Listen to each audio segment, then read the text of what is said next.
someone who had disposable income back in 2015, I collected amiibos, and I think it's fair to say that I got almost all the ones that I wanted. And a few that I didn't really want. But there's always one that always eluded me. I always wanted it. It's so cool!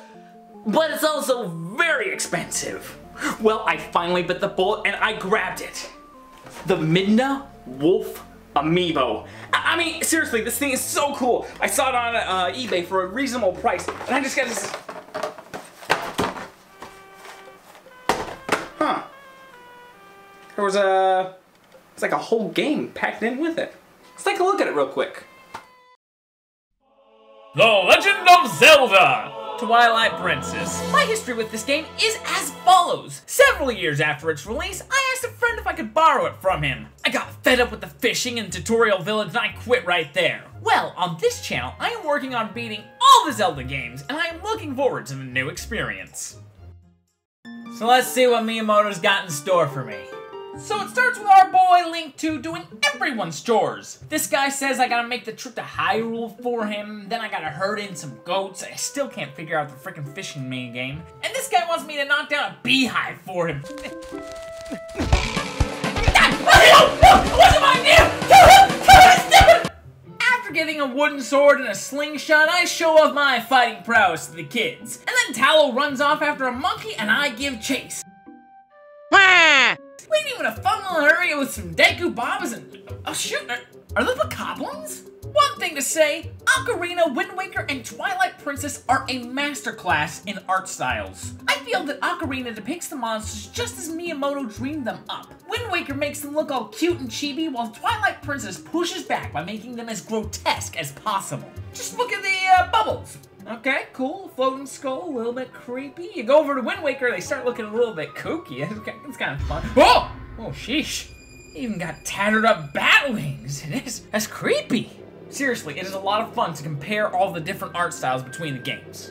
But yeah, I go and I fight some enemies. You got murdered by pumpkin seeds, moron! And then I rescued a kid. And then Elia gives me an earful for pushing Epona too hard. What can I say? I had to herd them goats! And then I go find her and oh, that's not good. Oh, holy crap! They just murdered her! Meaning, those guys suck and everybody knows it! Oh, and then I get sent to the frickin' Twilight Zone! You're about to enter another dimension. A landscape completely stripped of light. A world where the inhabitants are either turned into spirits or monsters of shadow. That's what happened to our boy Link. He's now a pupper, so yeah, that's fun. And it's here that I meet Midna, the first follower in a Zelda game that doesn't make me want to fling myself off a building. I'm doing that later. But not because of Midna. She's this cute little imp thing that at first uses Link for her own selfish personal reasons, but she begins to warm up to you as the adventure continues. Classic tsundere. So she jailbreaks us and we start walking around and I am reminded of several games. The sewers from Oblivion, the roofs from Dark Souls, the music from Resident Evil Director's Cut.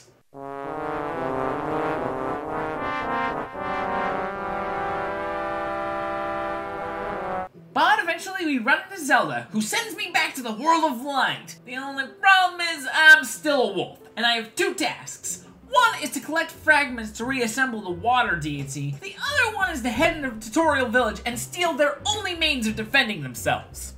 Seriously, this guy leaves his pregnant wife a sword to defend herself, but Link decides that he wants it more than she does. I mean, I like the wolf combat. It is brutal and vicious. You just sink your yellow teeth into a monster and then just start swinging it back and forth. But once we put Humpty Dumpty back together again, I'm actually grateful that we have the sword and shield.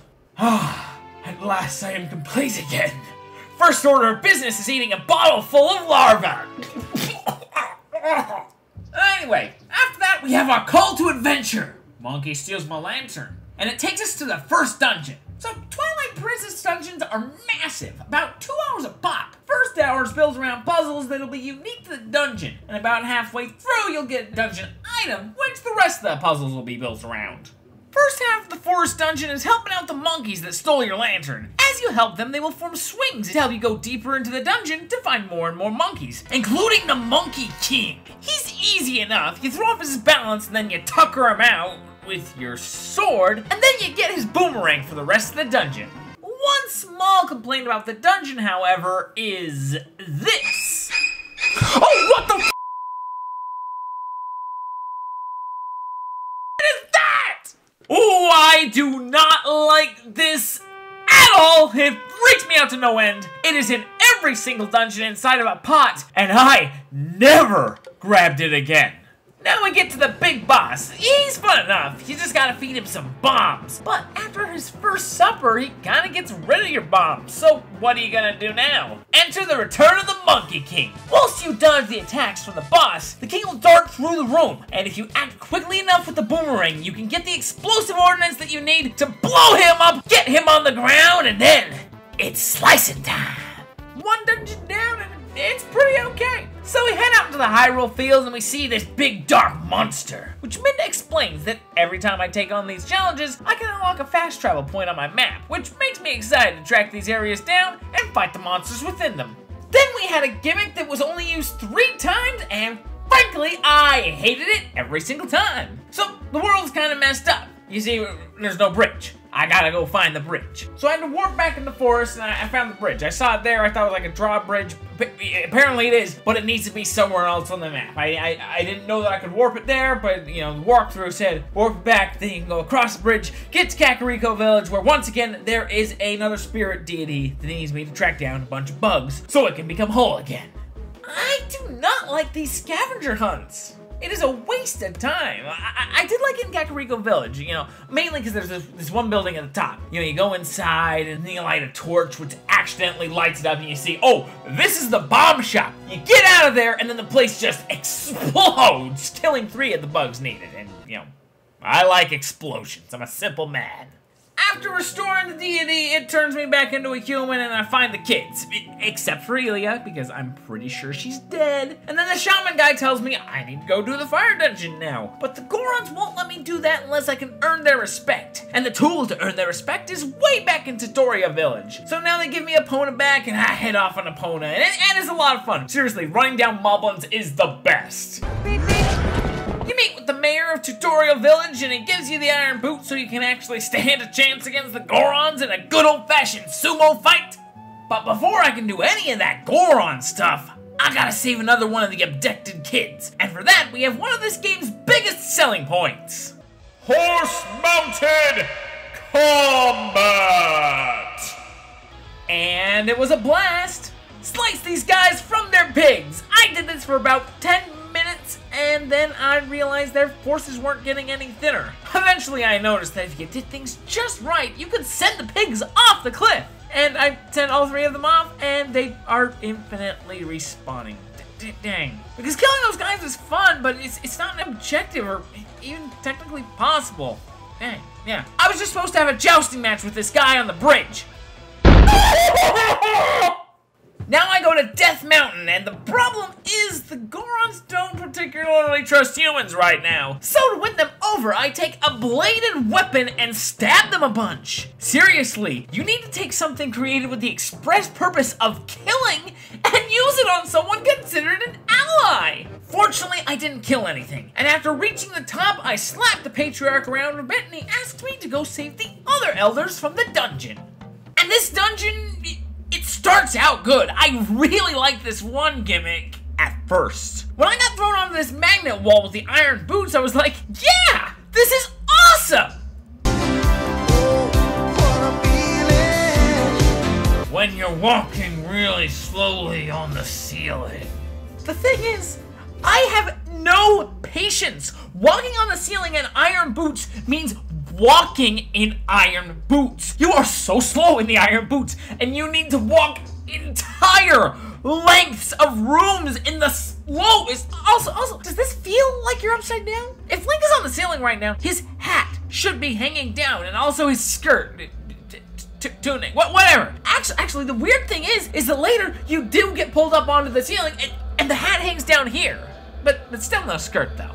whatever, it's time for the halfway boss, you know, and it was fun at first. You see, he's guarding the great Goron treasure. It's fun working around his defense, getting some slashes in, dealing with the balancing, and after 10 minutes I realized this isn't damage-based, is it? What happens is you hurt him, and then you need to grab him while wearing the iron boots. The problem is you have to sheath your sword after slashing him, which is not intuitive at all. You have to stand completely still, and then, you know, you do what you do with allies, and you throw him into the lava. Yeah, I didn't like this dungeon. Oh, also, what do you think the great sacred Goron treasure is? Do you think it's the hammer? No! No, you don't, you simpleton, you simp! It's the bow and arrow, of course!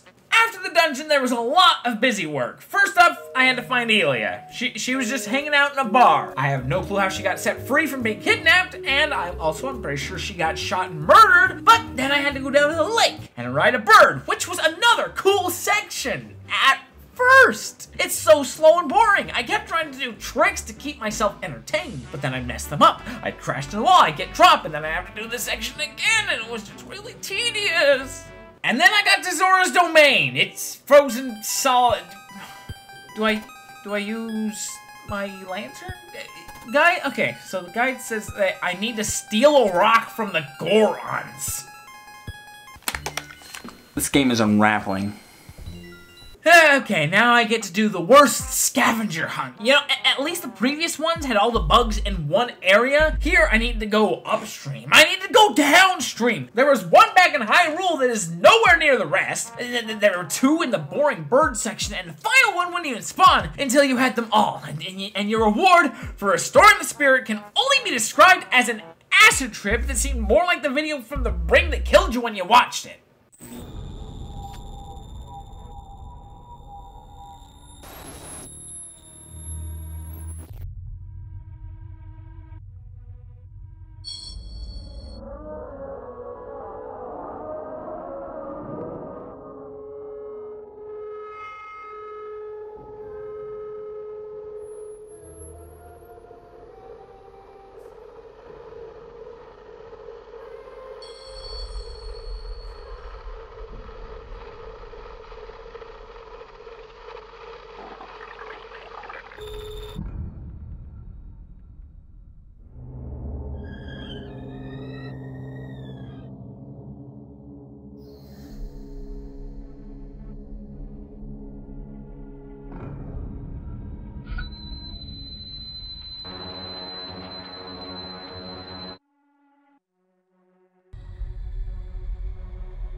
Who even has a landline nowadays?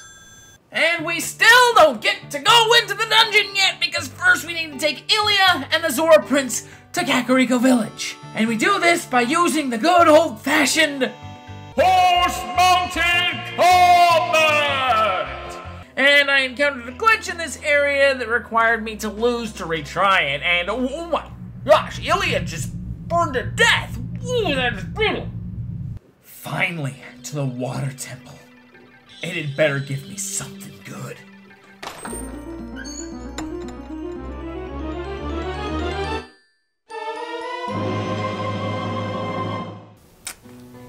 Okay, I'm a sucker for a grapple hook. Yeah, I actually really like this dungeon. Moving the water flow down the stairs. Oh, and there's a water slide section.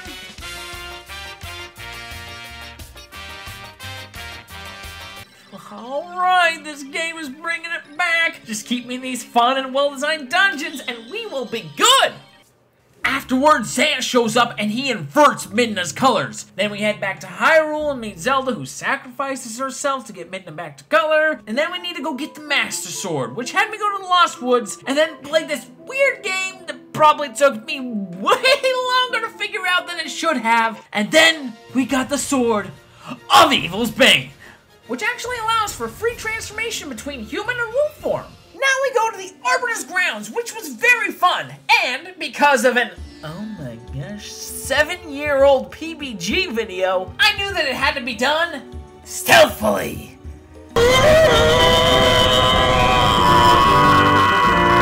yeah, this place was a creep fest. Hunting down the pose, slashing up all the tiny aliens. Whenever you drown in Wolf or Midna just kind of watches you.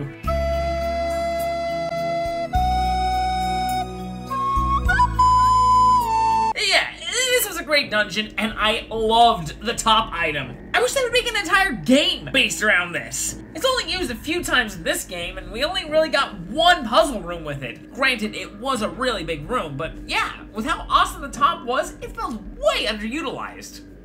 Except on the boss. You see, we come up to this big skull, and then Zant shows up, and then he stabs it in the head. If you wanted it to fight us, why would you stab it?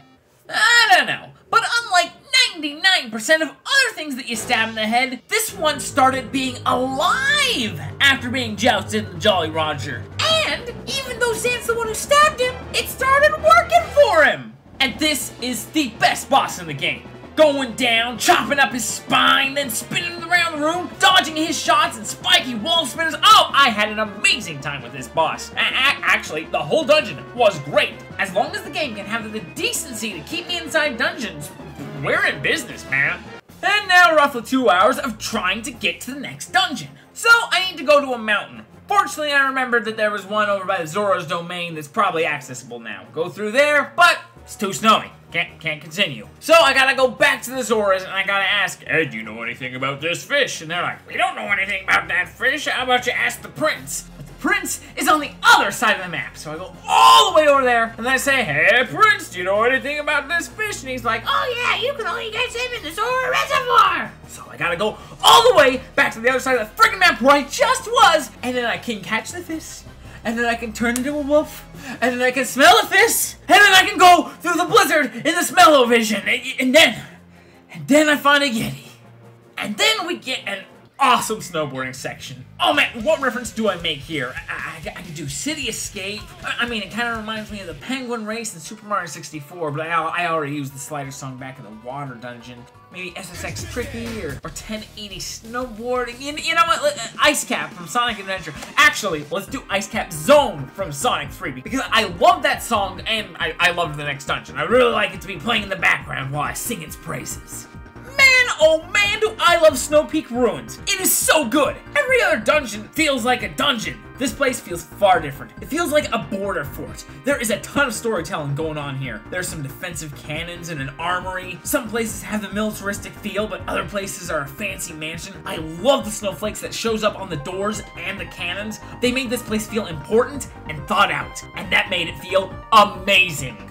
Other things that were great. The puzzles, the cannons, a cute Yeti, a Yeti husband that is making soup that you can actually help make better by bringing him cheese and pumpkins. Oh, and the item in this dungeon is a giant flail. Honestly, this game probably has my favorite Zelda items. The top, the flail, 2 gosh dang hook shots. Seriously, for the rest of the game, I almost always had the flail equipped for combat. Isn't as efficient as the sword.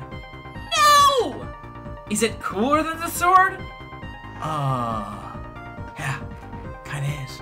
Oh, by the way, speaking of awesome items, the best one has gotta be the bomb arrows. But by the way, do not upgrade to the 3rd set of bombs. I never got to use their special ability, and you can only carry 10, so I wasn't able to use the bomb arrows for the rest of the game. It was very depressing. Alright, I finished that amazing dungeon and was ready for the next one, but this is Twilight Princess, so I need to play hide and seek for 25 minutes, and then I get to the dungeon, and, you know, usually I don't talk about individual puzzles, but this was the worst one I've ever seen in my entire life. So you walk into the dungeon, and there's a locked door. 5 feet away, there's a torch. You light the torch and the key appears. Who came up with this? Who approved it? Nintendo did this with its prestigious Zelda IP. They looked at that puzzle and decided, now that's a good puzzle. Really gets the brain juices a-pumping. The rest of the dungeon was pretty good. So the first half of the dungeon is solving these puzzles while going through. Then you get yourself the control stick and you guide back the big guy, and it is a ton of fun. I loved controlling this guy, smiting the wicked with him. The puzzles were way easier because you could just straight up destroy the fences in his paths. And I could even do this. Don't know why I would, but I could. Ow! Not much to say about the bosses here. The first one was a straight up knight, and the other one was Goma. Actually, I got one joke. Okay, Okay. So she's shooting down this eyeball laser death beam down at me, and at one point, jeez, Goldman, you just killed your own kids! Now that's what I call adult supervision. But now, before I can go to the next fun dungeon, I have hours of BS. Go to Kakariko City, and it's like, oh, you gotta go back to Hyrule. So I go back to Hyrule, go to the bar, and then she says, oh, you gotta go to the doctor. I go to the doctor, which leads me back to the bar. And then the cat says, you gotta go outside of Hyrule and kill some zombie dogs. So I go and I kill those zombie dogs, and I get a stick, which I gotta take back to Kakariko. Once I get to Kakariko, it says, oh, I was in some city that's blocked by a landslide. Goron can remove rock slide. And actually, I really like this because when we got there, we got to have like this old awesome western shootout. But after that, there was an old lady and she says, oh, go tell Ilya I love her. So I had to go back to Kakariko to tell Ilya that the old woman loved her. And then Ilya says, oh yeah, that old woman was waiting for the hero of time with the control stick. So I had to go all the way back to the old western city to show the old lady the control stick. And she's like, oh, that's real nice. Here's a book. How about you take that book back to Kakariko Village? So I went back and I showed it to Shad. And finally, I'm able to go into the dungeon, right? No! No, I need to go to several different points on the world map to do all of these crazy little puzzles. Now, granted, the puzzles were all fun, but the puzzles were related. You could have easily had all the puzzles in a dungeon, one room after another, instead of having to go all over the freaking world map to complete them. But afterwards, I got the cannon. And I actually knew where to take this one, Lake Hylian, because I talked to this guy about repairing a cannon earlier, but the thing is, he wants 300 rupees. And in all fairness, 3 of the statues had extra little puzzles to earn an orange rupee. The only problem is, I already gave them to Mallow. Long may he reign over us. Shoot!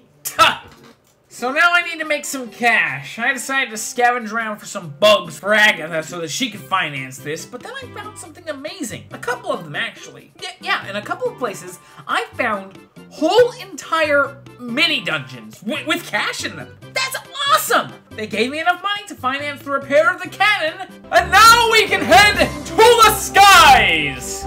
An entire town full of... I'm gonna be sick.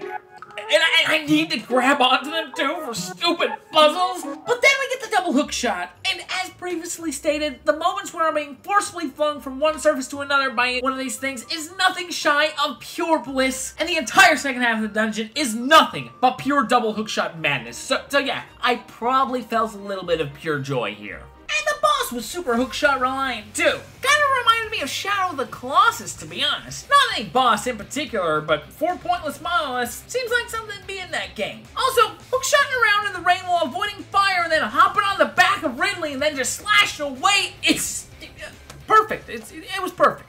But now we get to go straight to the next dungeon. It's Midna's homeworld of Twilight. The puzzles are alright. You see, you get these magic orbs, and then you need to get to the next room before the grabby hand can snatch them away. It was alright. This powers up the Master Sword so you can slash away the darkness. And then we get to Zant, and let me just say, he is the perfect final boss. He teleports us to most of the boss rooms that we've had in the game, and uses similar attack patterns. And then you need to use every dungeon-specific item. It is extremely satisfying to show mastery over each item and prove how far you've come as an adventurer. And then he's sitting there, defeated and worn out, and then Midna murders him. Straight up cannot be described as anything less than cold-blooded, second-degree murder.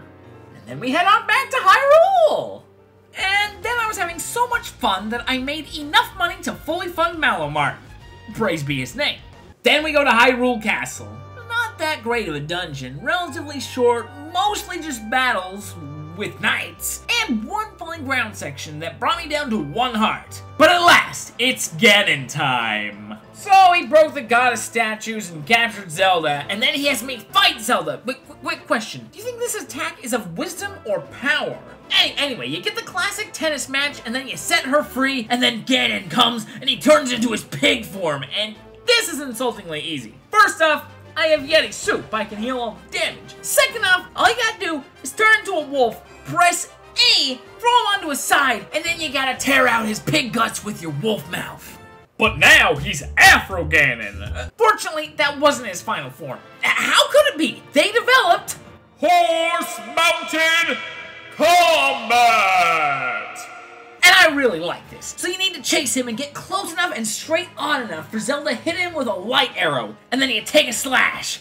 After enough of that, you kill his horse, and then he locks you into a one-on-one fight. Bring it on, Ganon! I liked not pressing A here so it didn't seem completely one-sided. But come on, man! I had Yeti soup earlier. Did you ever think you stood a chance? And then I run him through, and man, this is kind of brutal. I mean, Wind Waker stabbed him in the head and he just turned to stone, but here, there's just a fleshy corpse standing there, menacingly. But yeah, I think it's fair to classify this as a W. And then Midna turns into a sexy lady, and we prepare to send her off to the land of Twilight. And she says not to be sad because, and I quote, "As long as the mirror's around, we could still meet again." And then she goes and breaks the mirror! Oh, okay. Screw you too then, lady. And then Link rides back to have a happy life with Elia in Tutorial Village.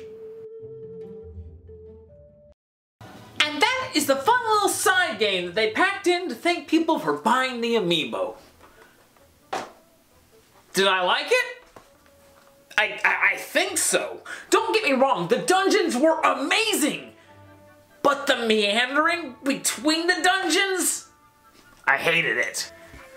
Of course, I did stay long enough to get Mallow's shop, and the music was incredibly strong, and the items, the iron ball, the double hook shots, freaking bomb arrows? Yeah, not too bad for a little pack-in game. I'll see you on the next video.